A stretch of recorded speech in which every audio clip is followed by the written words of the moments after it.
Selling on Amazon is hard work, and that's why today I want to share with you the exact way we use Seller Snap that enables me right now to do $150,000 in sales per month with only $30,000 worth of stock available. If you want to grow your business, managing your stock efficiently is going to be the one key thing that can change the game without taking on more debt. Let me show you how we do it in our business by using Seller Snap. I'll walk you through it step by step. Okay, so first things first, one thing we understand with Amazon is it just eats money. You generally want more stock or more capital to buy more stock all the time. And so what have we recognized? If we can just manage our inventory better, that is going to make a big difference because it means we need less stock to buy and we can also sell it quicker and obviously use less capital. Now, the key metric I look at within my business and the way I think about selling it is I want to ensure I have a sell-through rate over 2.5, which is basically how often we sell through stock in a 90-day period. And it's a number you can see on Amazon. I want to get the most amount of profit I can within that period.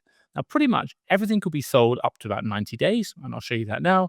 But we want to maximize profit whilst getting everything sold within a 90-day period.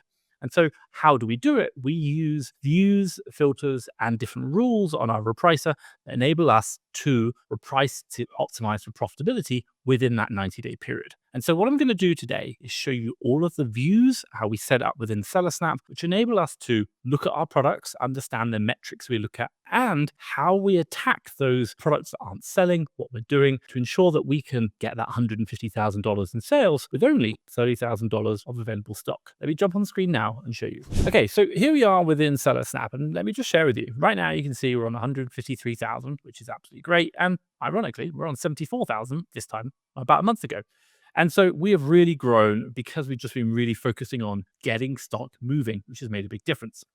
Now, I want to share with you how we lay this out and how I think about it. So the first thing I always think about in my business is I just want to get stock moving. And so really having aged stock is a bad thing. So you can see right here, this is showing the number of SKUs we have at different times. So 0 to 31, 31 to 60, 61 to 90, and then 90 plus days. So you can see that I've got most of my SKUs are new and I still got some old ones. And I do actually have a few over 90 days. So we're still working on that.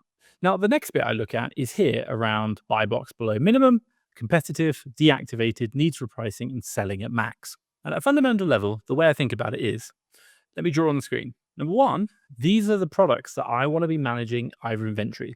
I want to get most of my stock here, and it's going to be going that way. So the less I have over here is going to be the happier I am. I want to get this sold, and over here, I'm really happy. Now, the next area I have is going to be this section down here. These are products that currently can't be sold. Why? Because they're either deactivated or they need to be repriced. And so there is a problem there I need to fix, i.e. I need to get them back selling again, and so I need to jump on top of them. Now, the other numbers I'm looking at are here, which is competitive, and buy box below min.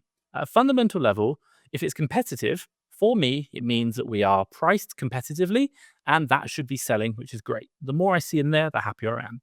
Now, price buy box below min means that our price is above the buy box. So our min is above the buy box. And so therefore, it's very likely we're not going to be able to make sales. So I want to be making sure that this is getting down most of the time, and we're getting a lot in competitive.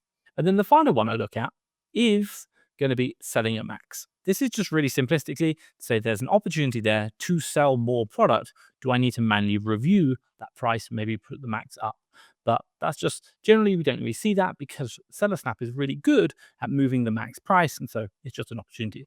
But they're really the kind of 4 buckets that I look at within my inventory management, and I'm using my repricer to help me see them, and so I can go and tackle them. So let's jump through them now. If you are thinking about getting Seller Snap and thinking it's useful, you can get it right now for $100 per month, which is not something that you could normally get because they have an offer on right now, which is available. And I'll drop a link down in the description below where you can get access to that. You do need to speak to their support and say, FastTrackFBA sent me, can I get access to the $100 per month? That is for new beginners, generally doing up to about $15,000 per month. So give them a call, check that out, do the trial, the 14-day free trial, absolutely game changing. Now, one of the questions you might ask is how can we help you in your business? Well, fundamental level, if you like the content that I put out and you want to spend more time with me, maybe picking my brain, how I can help your business, then have a look down below and you can book a one-to-one consultation call with me where we can spend an hour together going through your business or any topic that you want, and I'll support you with that. You might think, hey, maybe I don't want a one-to-one, but I want to join a community of like-minded individuals. That's where you can also, number two, join my community. And again, I'll drop a link to the school community. We do live weekly trainings. We've got historical videos that you can watch as well, a great, active, engaged community. And myself and the other admins there are really supportive in new sellers sharing what's working. And then finally, if you just want to get started finding profitable products, I've got a list of top 100 suppliers that you can access right now. I'll drop a link in the description down below. That's for both the UK and the USA. Check that out. Right,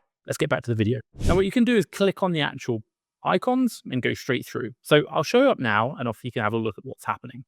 Now we're going to jump straight in. So first things first, I do have a couple more here, but we use them for testing and other bits and bobs.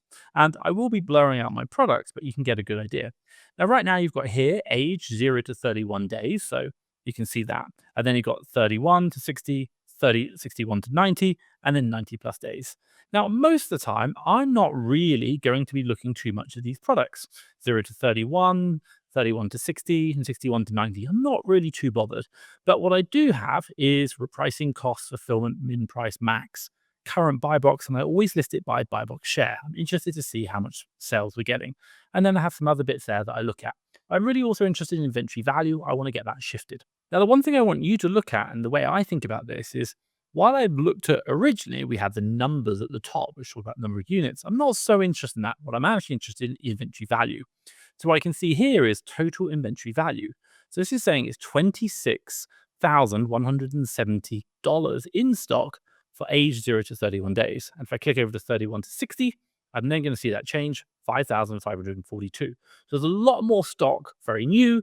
The older stock is a lot less, which is great. So I'm always looking at that.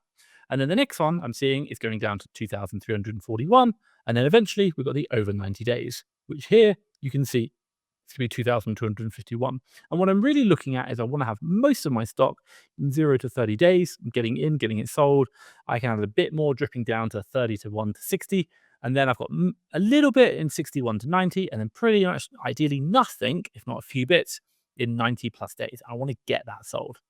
Now, let's look at views. Now, when I come into the 90-day view, what I'm really looking at here is I've got all my products, which is great.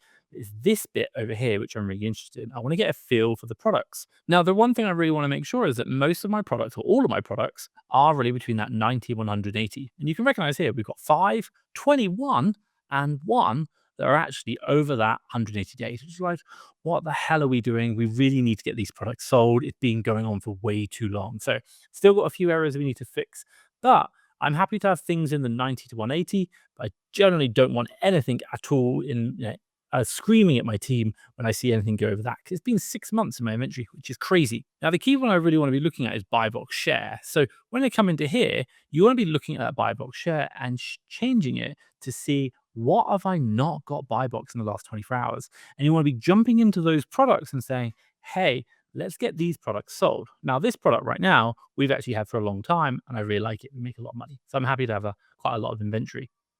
But the buy box share is quite low because we're waiting for a competitor to sell out. At a fundamental level, we're always looking at the inventory age, we're looking at the inventory value and trying to ensure that all of that stock is in the 0 to 30 bucket, and we get very little in the older bucket. And what we're doing is attacking them every single week. Now let's jump onto the other sections that I talked about. So very, very simply, needs to reprice. Now this is just an area like, hey, I need to get on this every single week. What do I have here? I have products, repricing, this is turned off, and I sort it by FBA quantity. Sometimes we actually have products that turn up in here, but if they've got no stock, I'm just not really interested. So I don't worry, but what I am interested in is what is that FBA quantity, and if they have any items in FBA quantity, then there's a problem. So that view is really simple for me. Load it up, look at FBA quantity. If I see anything, attack it. Otherwise, don't worry about it. And you can see there's 0 inventory on there. Now, the next one we look at is deactivated. Now, deactivated is, again, we're looking at those products where we can't sell them. So you can see here, I sort it by fillable quantity. So we've got nothing here, which is fulfillable.